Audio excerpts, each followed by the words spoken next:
Welcome to A Brief Pause, where we take a moment to go over pet related topics, including health and wellness, training, fashion and new products, and even rescue services. Today, we have a special guest named Russ who owns Calm Canine Training in New York City. I found Russ on Instagram and he had made a post about what to do with. I called it street people. What do you do? It's very specific in urban environments and in New York City. What do you do when people come up to you and your dog on the street? Because they do it a lot, especially in heavy populated areas or even touristy areas. Tourists will come up like crazy with the dogs.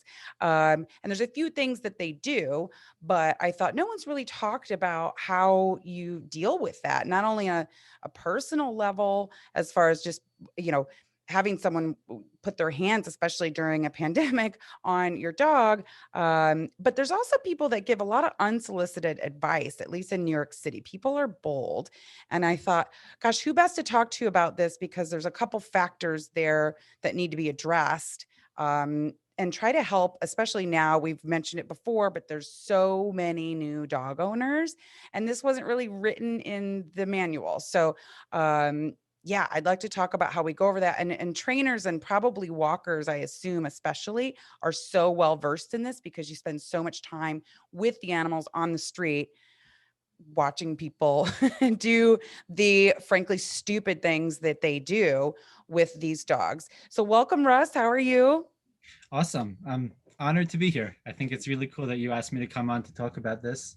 I think it's a topic that doesn't get spoken about enough, yet so many owners who I speak to, mostly in New York City, all struggle with, like you said, New York City people tend to be bold, right? And Hmm. it's something that people struggle with a lot. So I think it's a great topic that you want to bring up. Perfect. So let's go over, like, I want to pick like the three main things that happen on the street. So first one that happens is people just the average can I pet, or stopping and sticking the hand out and just going for it. How do you handle that? Yeah. So I think there's two parts to it. There's first of all recognizing that you don't owe anybody the right, the privilege to touch your dog.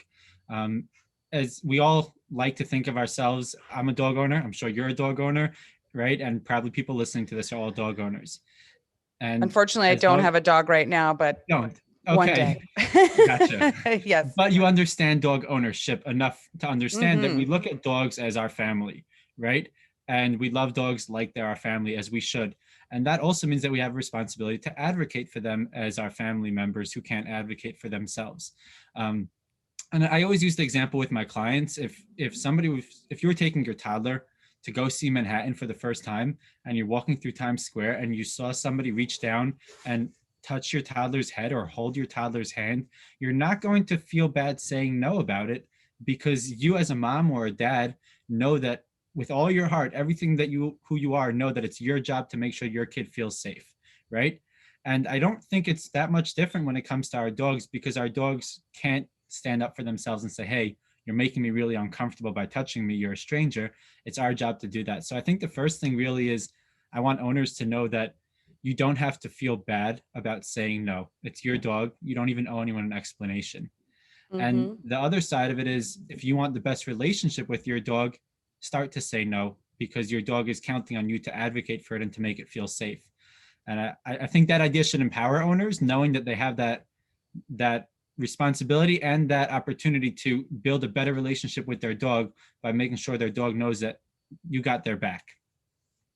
What's the quickest way to diffuse when sometimes people just go, they're like mid the bend over. You know what I mean? Like they're just going for it. Maybe you're at a light and you're not paying attention. You look over and someone's like, if it's a shorter dog, they're already there. What I've used in the past has just been like, not friendly, not friendly. And now I'm lying half the time. But Yeah. how would they know if I was or wasn't? I mean, they could have easily, and sometimes even if a dog, and I'm sure you can, elaborate on this, even if a dog is not unfriendly and is trained or socialized with people and this and that, if somebody startles the dog or comes up them unexpectedly, or they're kind of going too far over instead of under the jaw, just depends on the dog. If they startle them, they might even nip anyway. A dog that wouldn't even normally do that will sometimes do that, just like I think in a weird way I would if you startled me. enough, right? Yeah. Just that it's a response. You can't even help it. Do you have any tricks when people, or do you just feel like they're not even listening, or you don't want to have the argument? I assume as a New Yorker, you're just as bold and you just react however Yeah. you have to react. But do you have any tricks that maybe an owner could use if they're a little more passive, like just saying, "Oh, not friendly," or "He bites"? I mean, is that the Yeah, best way to get out of absolutely. it? Yeah. Absolutely. First of all, no means no, right? Consent. Mm-hmm. No means no. But I understand that a lot of owners, like you said, I'll be very blunt about it. If somebody tries to touch my personal dogs without permission, they're going to learn very quickly not to, because these are my kids, right? Don't You Mm-hmm. can't touch them.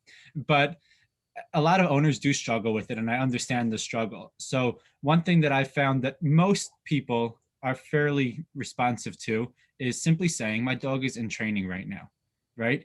And whether your dog is actually in training or not is a different story, but simply saying my dog is in training is enough to usually deter most common sense people from actually touching your dog. Sorry, my dog is in training. We're not going to pet it right now.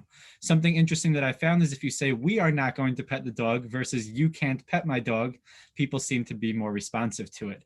Oh, It's that's like you're good. including them in whatever's going on. Yeah. Yeah.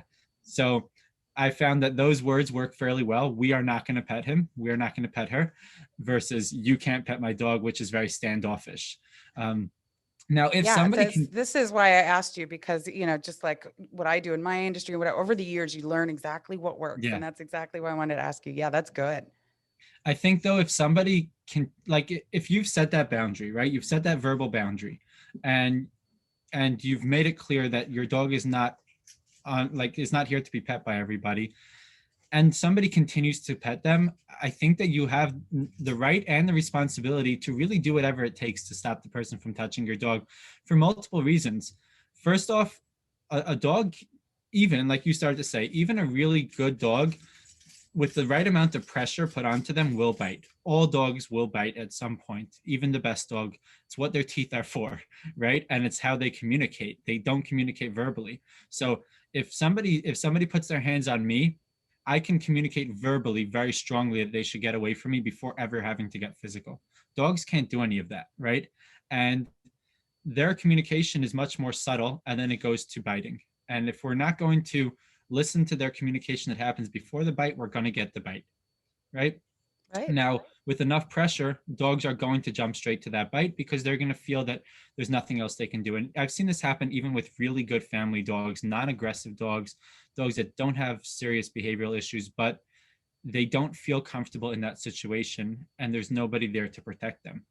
So that's the first part, is that you have that responsibility to your dog to not make them feel uncomfortable. You also have the responsibility to yourself, because if your dog bites somebody, at the end of the day, no matter what, you're going to be responsible for it. Even if you can go from today till tomorrow and saying like, well, I didn't let that person touch my dog. Guess what? It's your dog and it bit. So you have a responsibility to yourself, to the dog, and ultimately even to that other person who's trying to touch your dog, to ensure that they don't touch the dog. So what I say to do in a very practical way is, if you see somebody coming towards you, and you can always get that vibe that they're going to be that person that's just going to reach down, right? And then number one, preempt it with a verbal thing. We're not petting this dog. My dog is in training. Not friendly works a lot very well, right? Most people are not comfortable with a not friendly dog. Then if they continue, they've passed that first boundary that you've set, then you're going to put your dog behind you and you're going to step in front. It has to happen fairly quick many times, which is why you should be cognizant of what's going on around you when you're walking your dog in general, but create a physical barrier between your dog and that person. And besides that, it's going to be very clear to the person what you're doing there. It's also going to be very clear to your dog that you've got its back, which is the message we want our dogs to feel, that you are going to physically create that boundary and say, hey, buddy, I know you're not so comfortable. You don't have to worry about this. Mom or dad, we've got your back. We'll take care of it. Yeah, that's really good advice. And it speaks to the point that you should, like you said, you should be in control of your dog on that leash, and you should be within a close enough distance to be able to sort of execute that maneuver. And, I don't want to go on a leash tangent, but I will say this as many times as I have to, that this is why you would not be using a flexi lead, especially in a city like New York City. You would be having a normal leash and the dog within a normal range so that you can, again, have control and do what you have to do. So Let's go then to sort of the same scenario, but people with their dogs and letting their dogs run up. I assume it's, somewhat similar, but Yeah. there may need to be other techniques involved there.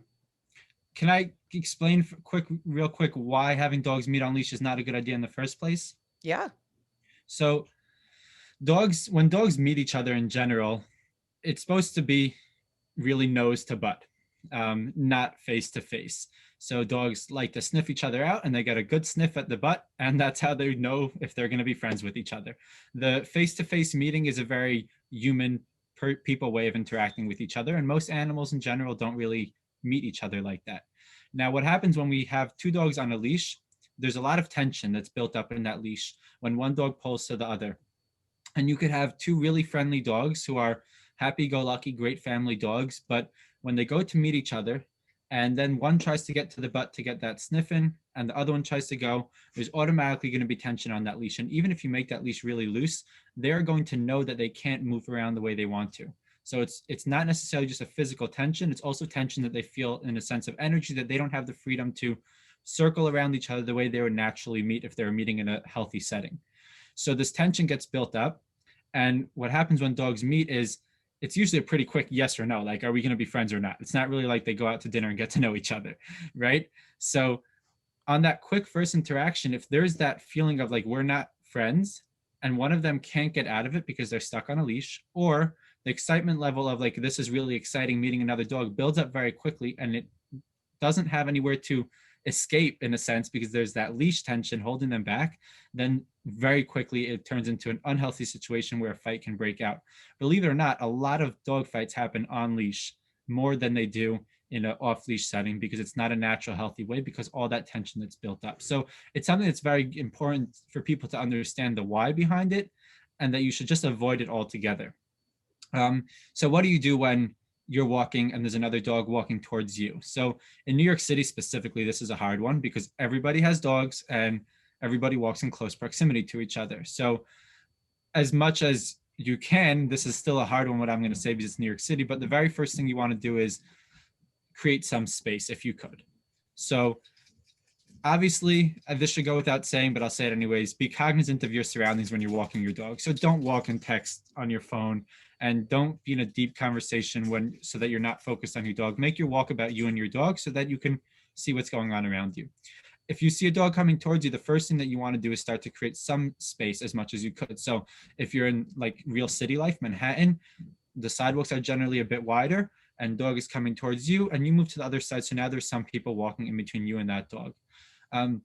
Most owners will also recognize that if somebody's moving away from their dog, that's not something that you're inviting into your space. So it also gives off a bit of that vibe of like, we're not here to interact. So you're just walking by. Another thing that's very important, just practically for dogs, in order to not be as enticed to stop and say hello to their fellow dogs that they're walking past, is to stay in motion. So even if your dog is pulling towards that other dog, you stay in motion. You're on a mission, you're walking in one direction, and you're not letting your dog get locked onto that other dog mentally. A lot of times owners make the mistake of stopping, and even if you're not stopping for them to interact, but it's like fellow dog owners, and you stop to say hello, and you're all on your evening walk, and before you know it, the dogs are interacting, and then a fight can break out. So we create some space so that your dog feels comfortable. Space is a very important thing for dogs to feel safe. And then you also going to stay in motion. And then same thing with the person. If that dog is starting to come, making that headline straight towards you, then you're going to verbally say to the owner, as loud as you could, it's okay to be loud, guys, is my dog is not friendly. My dog is not friendly with other dogs. Even if your dog is friendly with other dogs, on leash, your dog shouldn't be friendly with other dogs. You could also use the he's in training, she's in training, but I think in this one, like, be a little firmer with it. And my dog is in training and cannot meet other dogs, or my dog is not friendly, cannot interact with other dogs. Just make a very firm boundary. And then same thing that would happen if it was a person. If that owner is not being responsible enough and moving their dog away from your dog, then you're going to, while staying in motion, so it's tough. It's actually something that I recommend practicing. Like, practice it with your friends or family and set this up so that you can kind of get that muscle memory of what you would do in that situation. So you create some space and you stay in motion. My dog's not friendly. You your dog can't interact with my dog. And then if they keep coming towards you, you're going to put your dog behind you, all the way behind you, tighten up on that leash so that it doesn't have room to get out. And you're going to use your body to protect your dog. As uncomfortable as this part's going to sound for a lot of people, I think it's still important to say, if a dog does continue to rush into your dog's face, you have a responsibility to your dog to do what it takes to protect your dog, not the other dog. And that means that if you have to give a boot to that dog's chest, and I know a lot of people don't like that I'm going to say that, but as much as you love dogs, your dog has to come first, no matter what.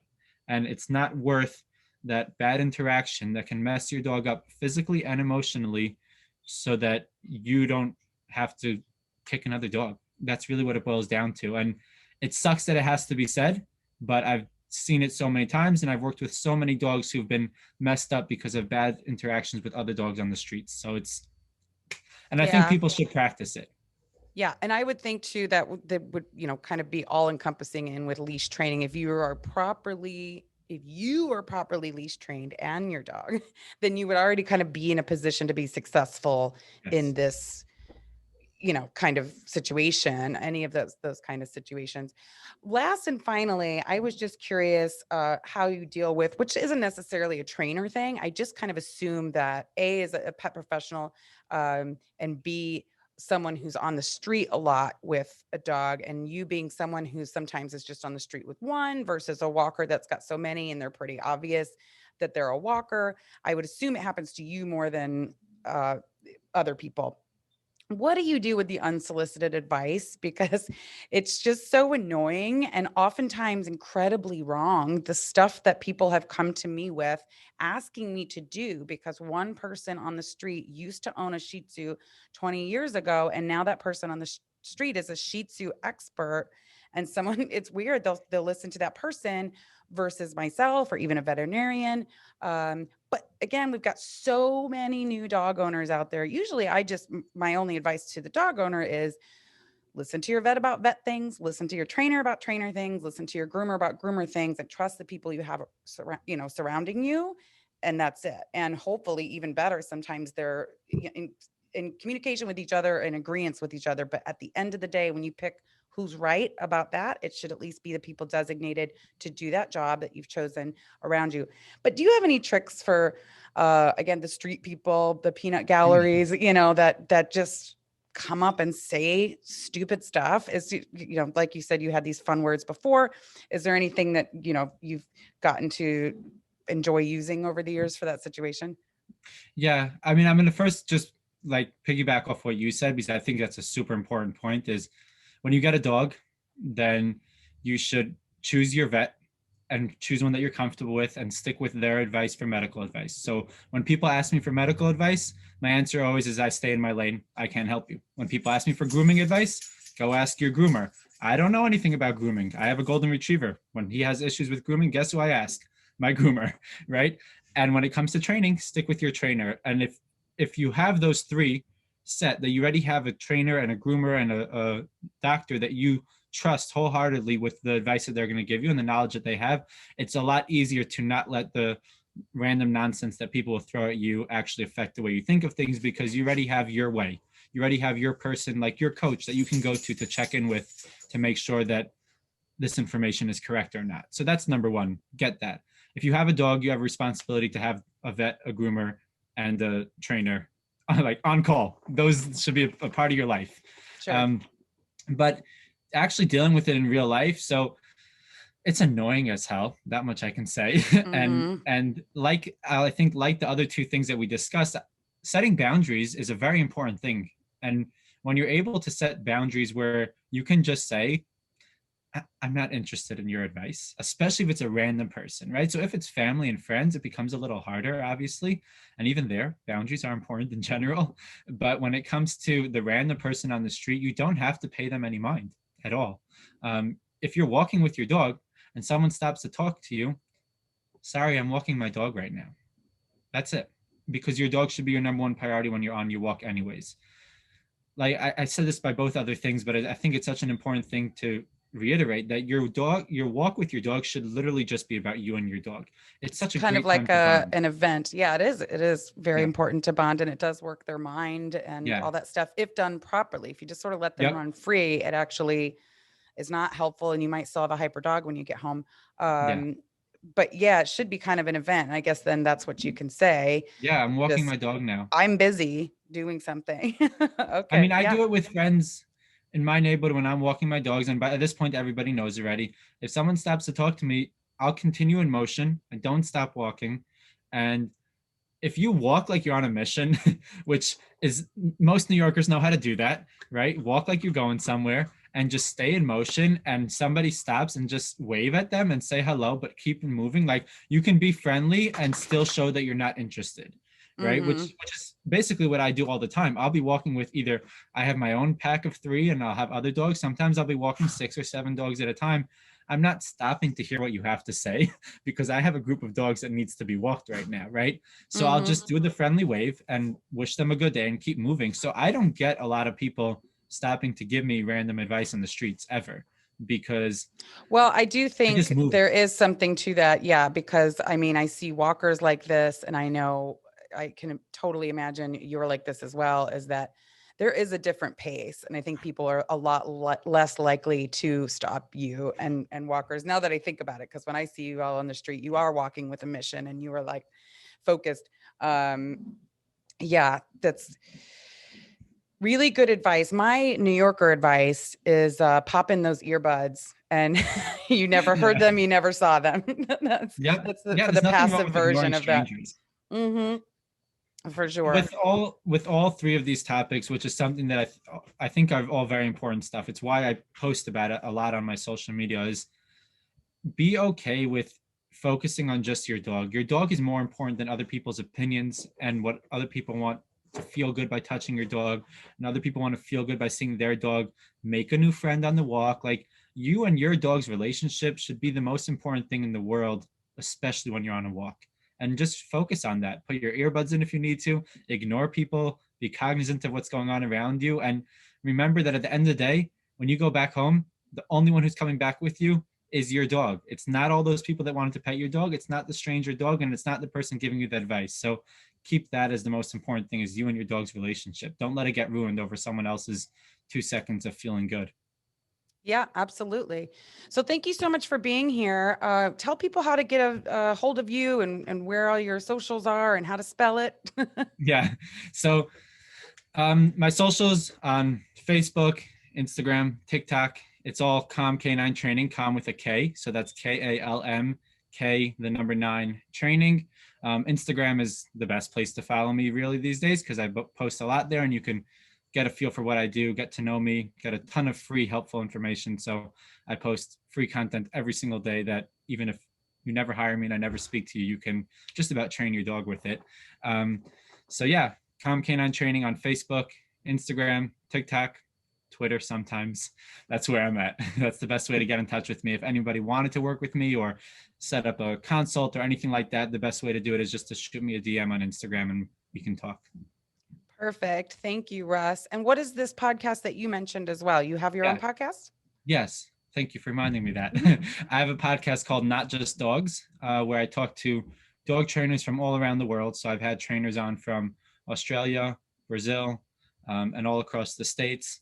And we talk dog training, but not just dogs. That's why it's called that, because I think it's a great way for people to get to know how their trainers think. A lot of people tend to think that us trainers, all we do with our lives is train dogs, which I tend to agree. But we also have a personality behind us, and it's a way for me to get to know trainers and for the world to get to know trainers, who they are, how they think, how they train, and kind of dig a little deeper into it than what you just see on regular social media. It's a really fun time, and it's just a nice free-flowing conversation that we have usually a couple times a month. Awesome. That sounds And you can great. find it, I guess I should say, sorry, you can find That's it on okay. Spotify and all podcast platforms, and you could also find it on my YouTube channel, which is Calm Canine Training, just like everything else. Awesome. Well, thank you so much. I'm sure I'll pick your brain about something else in the future as well. You got it. Thanks for having me on. This was fun. I hope it's helpful for everyone who's listening. Perfect. Have a good one. You too. Bye-bye. Thank you for listening, and follow us for more wherever you get your podcasts. Also, check us out on Instagram at A Brief Pause.